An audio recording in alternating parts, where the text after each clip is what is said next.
ఎవరైనా వాళ్ళ జీవిత కాలంలో, వాళ్ళ పదవీ కాలంలో, వాళ్ళ పార్టీ అధికారంలో ఉన్నటువంటి పదవీ కాలంలో మొత్తం కలిపినా సరే ఈ 2 ఏళ్లు పవన్ కళ్యాణ్ గారు ఆయన శాఖల్లో చేసినటువంటి అభివృద్ధి, ఆయన శాఖ పరంగా కేంద్రం నుంచి తీసుకొచ్చినటువంటి నిధులు, ఆ నిధులను ఖర్చు పెట్టినటువంటి విధానం, ఆ ఖర్చు పెట్టినటువంటి విధానంలో చూపించినటువంటి అభివృద్ధి కళ్ళకు కనిపించే విధంగా ఎవరికైనా ధైర్యం. అమ్మా అరుణ, మీ పవన్ కళ్యాణ్ గారు అటవీ శాఖ మంత్రి.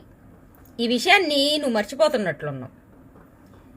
అటవీ శాఖ మంత్రి పర్యావరణానికి సంబంధించిన విషయాలు చూసుకోవాలి. అయితే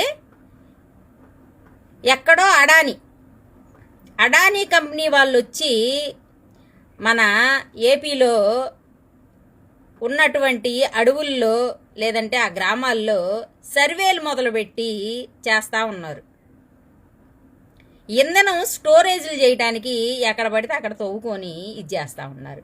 మీ పవన్ కళ్యాణ్ గారు అదే ఇప్పుడు నువ్వు చెప్తున్నావే అభివృద్ధి చేసాడు, మీ నాన్నగారు సీఎంగా ఉన్నప్పటి నుంచి డేటా తండి మీది అభివృద్ధి ఎక్కువ ఉందో మాది అభివృద్ధి ఎక్కువ ఉందని ఏదో పెద్ద పెద్ద డైలాగులు చెప్తున్నావు కదా అరుణ.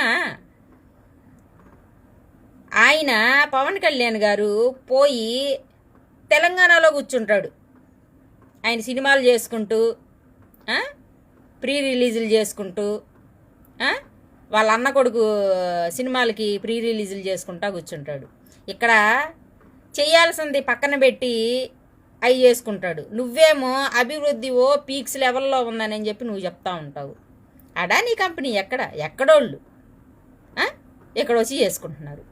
మొన్నటికి మొన్న వైజాగ్లో ఫిషింగ్ హార్బర్లకు సంబంధించి ఆ చేపలు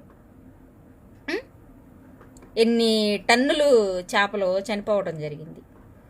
అవంతా బయట వారేస్తే దానికి సంబంధించి పర్యావరణానికి కాలుష్యం కదా అవన్నీ.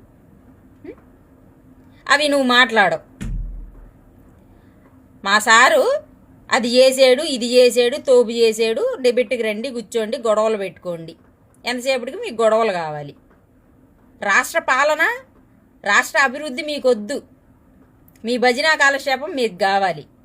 నిన్ను అందుకేను మీ పార్టీ వాళ్ళే నిన్ను కొట్టడంలో తప్పే లేదనిపించింది. మళ్ళీ అంటే డేటా తీసుకొని వచ్చింది అంటే ఏం డేటా ఉంది? మీ అచ్చెన్నాయుడే చెప్తున్నాడు కదా లోపలంతా డొల్లా ఏమీ లేదు, మేమేం చేయలేమని.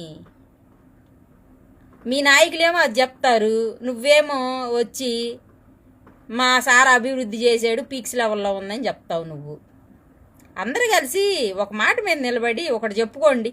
కనీసం ప్రజలు వినటానికన్నా బాగుండిద్ది. మీరు ఎట్లా చేసేది ఏమి లేదు ఇక్కడ.